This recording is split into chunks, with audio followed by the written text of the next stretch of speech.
Sit down. Thank you.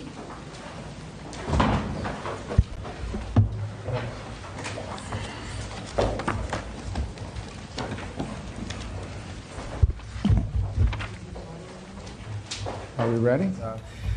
My counterparts, the foreign ministers of Rwanda and the Democratic Republic of Congo, to witness the Declaration of Principles for Peace in the Eastern DRC. It's a declaration that establishes a fundamental understanding of regional governance, security, economic frameworks, and end the fighting and allow the region to reach its full potential. The eastern part of the Democratic Republic has seen 30 years of conflict. Durable peace and long-lasting economic development is not going to be easy, but it is important. And having both of my counterparts here, the foreign ministers of these respective countries, demonstrates the beginning of a strong commitment to having the conversations that we need to have in order to reach a resolution. I'm proud to work for a president who's made peace, stable global peace, a priority of this administration. And today is evidence of that. He wants to see a peaceful resolution in many parts of the world, but he wants to see a peaceful resolution here, and we want to play a constructive, productive, and important and key role in ensuring that that can happen. And a durable peace in the Great Lakes region will open the door for greater U.S. and broader Western investment, which will bring about economic opportunities and prosperity. And it will also help advance President Trump's prosperity agenda for the world. It's as they call it, a win-win for everyone involved, for the United States, for the Democratic Republic of Congo, and for Rwanda. Our firms are good corporate citizens, American firms, and they'll bring good governance and ensure responsible, reliable supply chains for things like critical minerals that benefit regional governments and our partners and allies as well.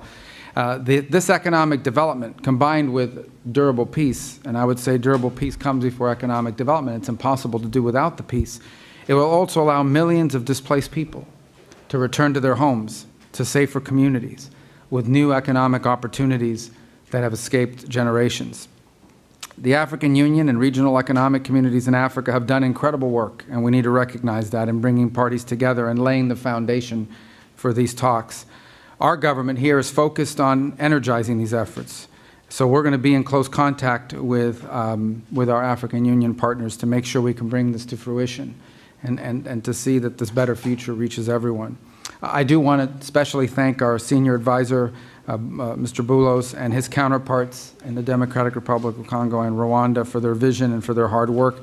Today is a step to building a peaceful, prosperous Great Lakes region. And we look forward to working with everyone involved to achieve this goal. Thank you.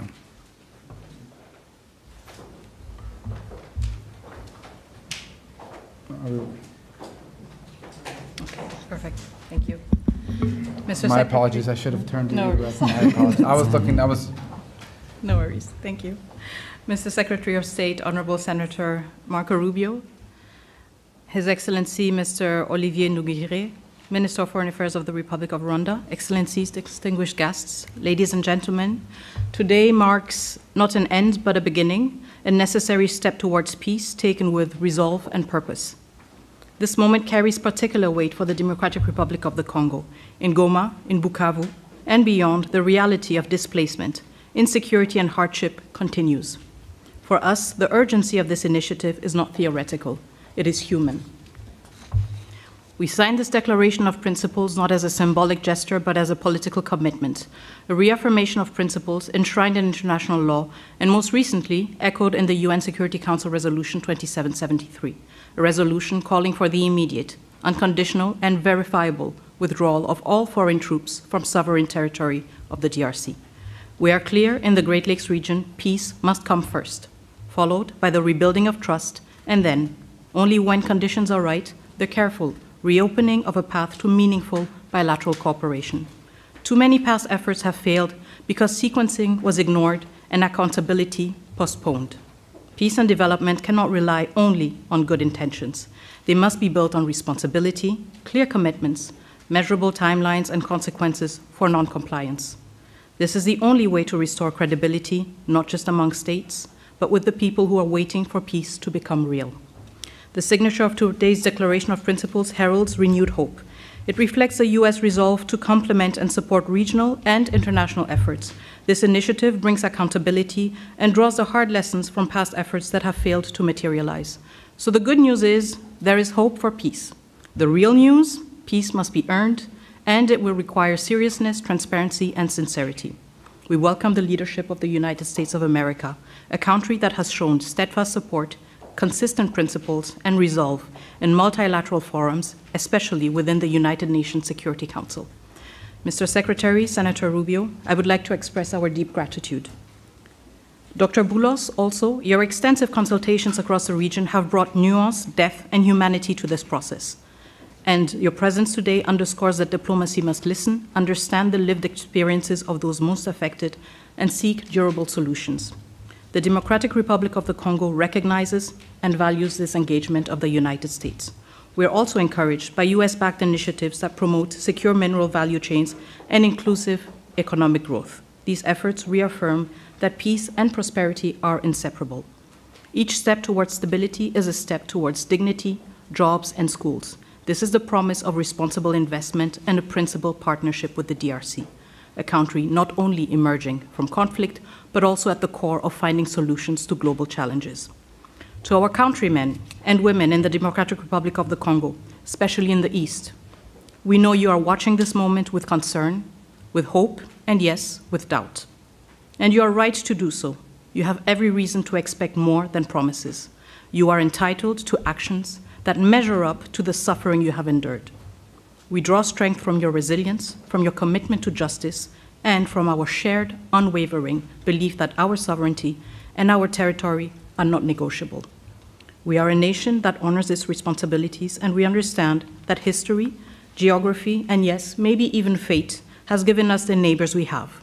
The borders we inherited, as confirmed by the African Union, are permanent and will never change. But beyond these lines lie histories, families, and communities that bind us together. This shared heritage calls for maturity, restraint, and the wisdom to recognize that peace is not weakness, it is strength. Once again, we stand at crossroads, with peace within reach, and we, the Democratic Republic of the Congo, are determined to move forward, building on the lessons from the past. We stand as a nation dedicated to achieving lasting peace. We welcome the support of a strong partner by our side. And I voice the solemn hope that all parties will seize this opportunity, just as we, the DRC, have chosen to. Thank you. Thank you, Madam Minister. Mr. Minister. Thank you. Good afternoon. On behalf of President Paul Kagame and the government of Rwanda, I want to start by thanking President Donald Trump for enabling a real change in the conversation on how to resolve the situation in the Eastern Democratic Republic of Congo, leading to the signing of the Declaration of Principles today. I thank Secretary Marco Rubio and the United States government for hosting us, and I commend the positive role played by Senior Advisor Masad Boulos and his team and other officials in the significant progress achieved thus far. Today, we are talking about the real issues, the root causes that must be addressed to achieve a lasting peace in our region. Those include, first and foremost, security, as well as the return of refugees. In addition, and very importantly, we are discussing how to build new regional economic value chains that link our countries, including with American private sector investment. Our goal is a secure region, free of violent ethnic extremism, which is well governed. Working together, our region can be an engine of prosperity for all our peoples, and indeed Africa as a whole. The Declaration of Principles opens the door to a definitive peace agreement, giving fresh impetus to ongoing efforts of the Africa-led process under the East African Community and Southern African Development Community, as well as the Doha track, facilitated by the State of Qatar, where we have seen important breakthroughs in recent days.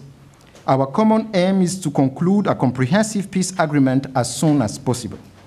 But there are no shortcuts or quick fixes, and we have to do the hard work to get it done right, once and for all.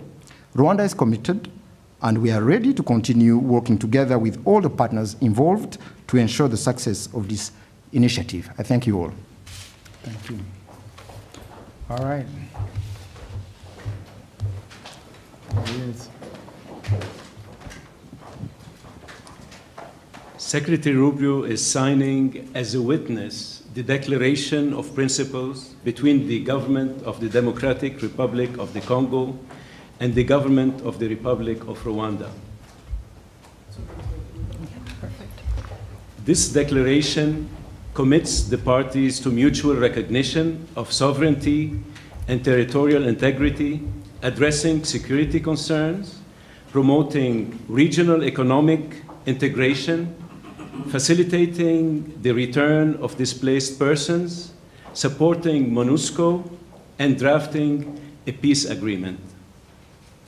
These are serious commitments from each side. The Secretary's presence here today as a witness signifies the importance the United States places on resolving this conflict to ensure both countries and their people prosper. We're looking forward to working with both sides to further our existing partnerships and foster win-win outcomes for all.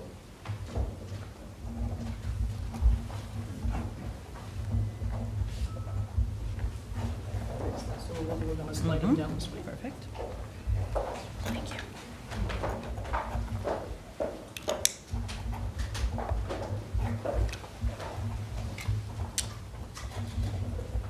Thank you. Thank you.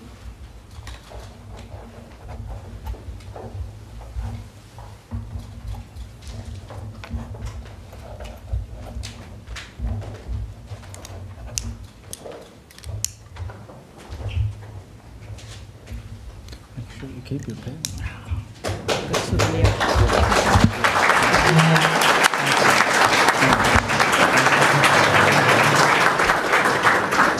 Thank you very much.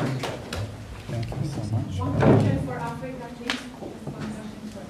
This concludes the ceremony. Thank you. For your excellencies, please. One question for the entire continent. Congratulations. Thank you.